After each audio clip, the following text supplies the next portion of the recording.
1960 के समय का भारत और आज के समय का भारत में काफ़ी अंतर दिखता है। उस समय देश नया था, सिस्टम डेवलप हो रही थी और उस समय की सबसे बड़ी प्रॉब्लम थी खाने की। पॉपुलेशन इतनी तेज़ी से बढ़ रही थी कि लोगों को खाने के लिए अनाज नहीं मिल पा रहा था क्योंकि खेत उतना अनाज उगा ही नहीं पा रही थी। गाँव के लगभग किसान बारिश पर डिपेंड थे। उनका सोच था कि अगर बारिश होगी तो फसल अच्छा वरना पूरा नुकसान। शहर में लोग लंबी लाइनें लगाकर राशन ले रहे थे और उन्हें कभी-कभी बेसिक फूड के लिए भी काफ़ी स्ट्रगल करना पड़ रहा था। सिचुएशन इतनी सीरियस थी कि भारत को दूसरे देशों से अनाज मंगाना पड़ रहा था। ये केवल इकोनॉमिक इशू नहीं था बल्कि यह पूरे देश के लिए एक चिंता का विषय बन गया था। यहीं से शुरुआत होती है दोस्तों ग्रीन रेवोल्यूशन की पूरी कहानी। आखिर क्यों ये प्रॉब्लम हुई और भारत इस चुनौती से कैसे लड़कर आगे निकल पाया? चलिए इसे थोड़ी गहराई से जानते हैं।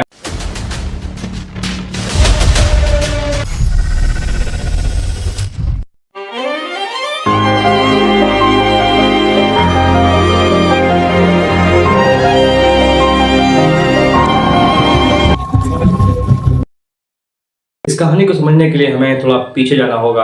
उस समय जब भारत में अंग्रेजों का राजतंत्र हुआ करता था और उसी समय में भारत के एग्रीकल्चर सिस्टम मूल रूप से कमजोर हो चुके थे क्योंकि अंग्रेज किसानों से सिर्फ वही फसलों की खेती करवाते थे जिन्हें वो अपने देश लेकर जाते थे, जैसे कॉटन, जूट, इंडिगो, न कि लोकल फूड जैसे चावल, दाल, गेहूं। जिस कारण पूरे देश में फसल की कमी हो गई, जिस कारण खाने की फसलों को उत्पादन न होने के कारण बंगाल फेमिन में एस्टिमेट के हिसाब से 20 से 30 लाख लोगों की मौत हो जाती है। ये कोई साधारण घटना नहीं थी। कुछ और अन्य बातों से पता चलता है कि ये केवल एकलौती समस्या नहीं थी। उस समय के कई क्षेत्रों में फसलों की भरमार थी मगर वह लोगों तक पहुंच ही नहीं पाया क्योंकि डिस्ट्रीब्यूशन सिस्टम फेल चुके थे और ट्रांसपोर्ट और सप्लाई की भी प्रॉपर सुविधा नहीं थी। और जिन लोगों तक कुछ अनाज पहुंचा, सेकेंड वर्ल्ड वॉर के कारण उसके दामों में इतने बढ़ोतरी देखने को मिली कि गरीब लोग उसे एफर्ट ही नहीं कर पाए। और इस घटना का सबसे बड़ा कारण कुछ महीने पहले ही बंगाल के लगभग क्षेत्रों में साइक्लोन और फ्लूड्स की महामारी देखने को मिली जिससे फसलों का पूरा सफाया हो गया। अब आता है 1950। भारत को आजादी मिल गई थी और भारत अपनी नई जिंदगी की शुरुआत में अपने आप को तैयार कर रहा था। गवर्नमेंट ने भूमि सुधार और सिंचाई का प्रोजेक्ट लाया मगर ये भी फेल हो गया क्योंकि उस समय पॉपुलेशन इतनी तेजी से बढ़ी कि फसलों और लोगों में बैलेंस हो ही नहीं पाया। पॉपुलेशन डेटा दिखाता है कि 1951 से 1961 के बीच पॉपुलेशन में मैसिव जंप देखने को मिला मगर फूड प्रोडक्शन में उसकी बढ़ोतरी वहीं के वहीं अटकी रह गई। फिर आया सबसे गंभीर चरण 1965 से 66।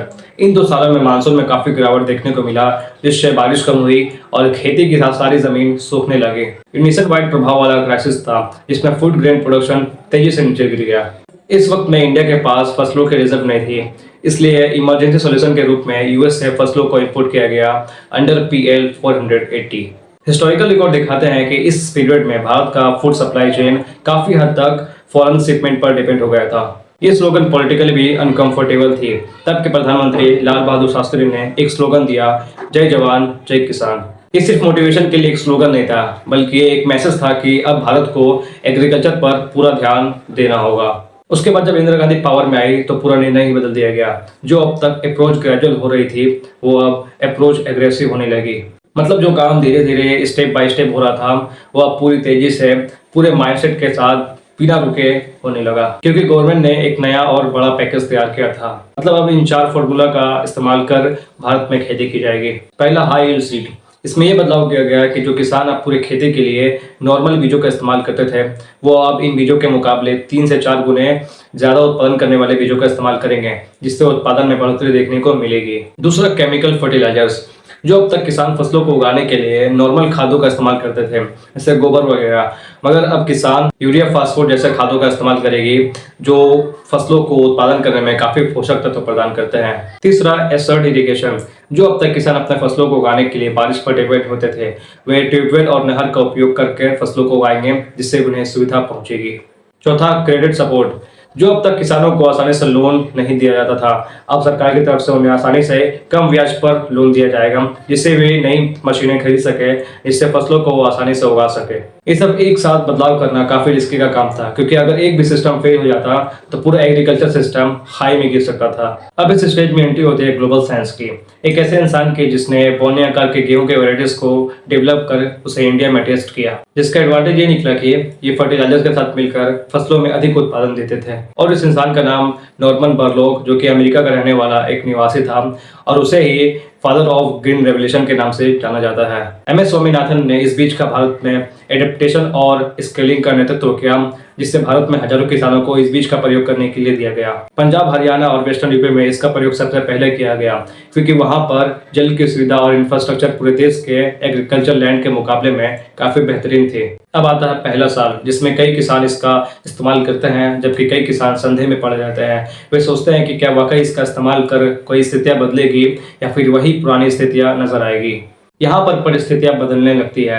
जिन किसानों ने उस बीज का इस्तेमाल कर फसलों को उगाया था, उन्हें बेहतर रिजल्ट देखने को मिले, और जिन्होंने संदेह के कारण छोड़ दिया, वे भी अब उस बीज का इस्तेमाल उपयोग करने लगे। ऑफिशियल प्रोडक्शन डेटा ने दिखाया कि गेहूं की उत्पादन रिकॉर्ड लेवल तक पहुंच चुका है, मतलब कुछ परिस्थितियां अच्छे होने के कगार पर आई है।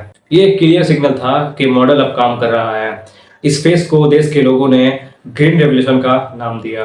1970 के अर्ली ईयर्स तक इंडिया ने ग्रेजुअली फूड इंपोर्ट्स करना कम कर दिया और मिड 70 तक एक लेवल की आत्मनिर्भरता प्राप्त हो गई। ये एक हिस्टोरिक शिफ्ट थी।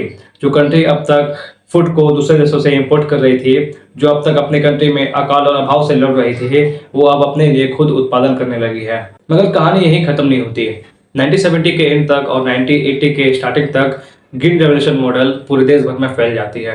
फसलों को जल्दी और ज्यादा मात्रा में उगाने के लिए किसानों को प्रोत्साहित किया जाता है कि वो इस खाद का उपयोग ज्यादा करें, मगर यहीं से एक नेगेटिव पॉइंट शुरू होती है। ग्राउंड वाटर तेजी से नीचे गिरने लगती है और मिट्टी के स्वास्थ्य पर भी बुरा प्रभाव पड़ता है, क्योंकि खाद का ज्यादा इस्तेमाल करने से मिट्टी की प्राकृतिक उर्वरकता कम होने लगती है। और एक साइलेंट चेंज हुआ, इनइक्वालिटी।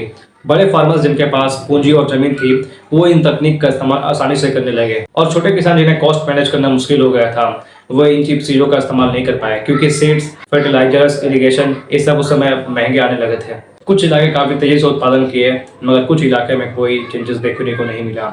ये असमान विकास का नतीजा बन गया। आज जब एक्सपर्ट ग्रीन रेवोल्यूशन को एनालाइज करते हैं, तो वे उन्हें दो पार्ट्स में देखते हैं। पहला, कंपल्सन। 1960 का क्राइसिस इतना गंभीर था कि कठोर कदम लेना पड़ा था। और दूसरा, कॉन्सिक्वेंस, लॉन्ग टर्म एनवायरमेंटल और सामाजिक प्रभाव, जिसे लगातार इग्नोर किया गया। इसलिए आज की पॉलिसीज सस्टेनेबल एग्रीकल्चर की बात करती है, जहां फोकस सिर्फ प्रोडक्शन पर नहीं, बैलेंस पर भी होता है। अगर सिंपल वर्ड्स में समझा जाए तो ग्रीन रेवोल्यूशन ने भारत को भूख से बचाया, लेकिन साथ ये भी सिखा दिया कि जब भी सिस्टम को बहुत तेजी से बदला जाता है, तो उसके इफेक्ट सिर्फ एक डायरेक्शन में नहीं जाते। और शायद इसलिए हिस्ट्री भी पास्ट नहीं होती, बल्कि वह फ्यूचर के डिसीजन को भी गाइड करती है। उम्मीद करता हूँ कि वीडियो थोड़ी अच्छी लगी होगी, और अच्छी नहीं लगी होगी तो माफ़ी चाहता हूँ, क्योंकि ये मेरा स्टार्टिंग पॉइंट है जहाँ पर सही गलत होती रहती है। तब तक बहुत बहुत शुक्रिया।